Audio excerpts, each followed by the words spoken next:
আসসালামু আলাইকুম everyone, welcome করতেছি আমার নতুন একটি ভিডিওতে। আশা করি ভিডিওটি ভালো লাগবে। আজকে আপনাদের সাথে মজাদার মচমচে পেঁয়াজু রেসিপি শেয়ার করতেছি। তো তার জন্য এখানে আমি মসুরের ডাউল নিলাম। মসুরের ডাউলটা নিলাম আমি 1 কাপ।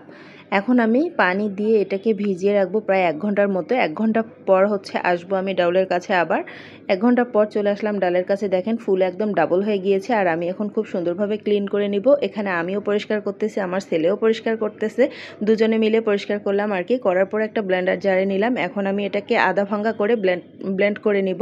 আপনাদের যদি ব্লেন্ডার না থাকে তাহলে আপনারা শিলপাটাও করে নিতে পারবেন, বাট আমি এখানে ব্লেন্ডারেই করে নিচ্ছি। তো আধা ভাঙ্গা করে ব্লেন্ড করার কারণে কিন্তু এই পেঁয়াজুটা খেতে অনেক বেশি মজা লাগবে। তো দেখেন আমি ব্লেন্ড করা হয়ে গিয়েছে এ পর্যায়ে। তো এখন আমি এটাকে আপনাদেরকে নামিয়ে দেখিয়ে দিচ্ছি আমি কিভাবে এটাকে ব্লেন্ড করেছি। দেখেন বেশি পাতলাও করি নাই, আবার আধা ভাঙ্গা করেছি। এই পেঁয়াজুটা খেতে কিন্তু দুর্দান্ত মজা লাগে। তো আমি এখানে অর্ধেকটা উঠিয়ে ডিপ ফ্রিজে সংরক্ষণ করলাম, আর বাকি অর্ধেকটা দিয়ে এখন আমি আপনাদের সাথে পেঁয়াজু বানিয়ে দেখিয়ে দেব। তো এখানে আমি লবণ, জিরার গুঁড়া, তারপরে মরিচের গুঁড়া, তারপরে সামান্য একটু হলুদের গুঁড়া, তারপর আস্ত কিছু রসুন, তারপরে দিয়ে দিলাম কাঁচামরিচ ফালি, আর দিয়ে দিলাম পর্যাপ্ত পরিমাণে পেঁয়াজ।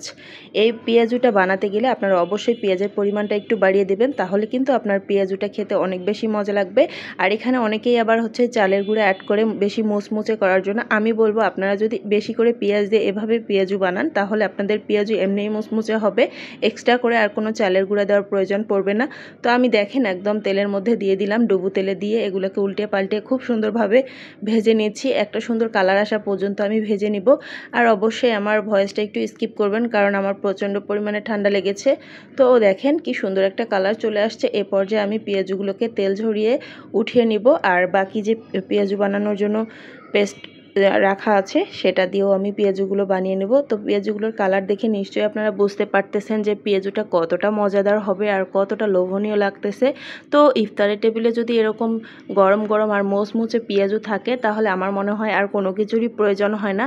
আমার তো এই পেঁয়াজুগুলো ভাত দিয়ে খেতেও অনেক বেশি মজা লাগে। আমি অনেক পছন্দ করি এই পেঁয়াজুগুলো খেতে। এখানে আমি সেকেন্ড ব্যাচে পেঁয়াজুগুলো ভেজে নিচ্ছি। আর আমি কথা বলতে পারতেছি না, আসলে আমার মনে হচ্ছে যে দম বন্ধ হয়ে আসছে। তারপরেও আপনাদের ভিডিওটা দিতে হবে, সেজন্য আর কি কথা বলতেছি, ভয়েস ওভার করতেছি। তো যাই হোক, এখন কিছু করার নাই, করতেই হবে। তো দেখেন এখন উল্টে পাল্টে এই পেঁয়াজগুলো সুন্দরভাবে ভেজে নিচ্ছি, মানে সুন্দর একটা কালার আসা পর্যন্ত ভেজে নিচ্ছি আর কি। তো আপনারা তেলটাকে কিন্তু মানে বেশি গরম করতে যাবেন না, বা চুলার জালটাকে একবারে বাড়িয়ে দেবে না, তাহলে কিন্তু আপনাদের পেঁয়াজগুলো উপর থেকে কালার চলে আসবে বাট ভিতরে কিন্তু কুক হবে না। চুলার জালটাকে অবশ্যই মিডিয়াম টু লোয়ে রাখবেন, তাহলে আপনার পেঁয়াজগুলো পারফেক্টভাবে ভাজা হয়ে যাবে। তো আমার আজকের রেসিপি কেমন লেগেছে অবশ্যই কমেন্ট করে জানাবেন। এই তো আমার পেঁয়াজুর ফাইনাল লুক দেখে নিশ্চয়ই আপনারা বুঝতে পেরেছেন কতটা লোভনীয় হয়েছে, আর খুব সহজভাবে আপনাদের সাথে শেয়ার করেছি। আজকে এ পর্যন্ত, আল্লাহ হাফেজ।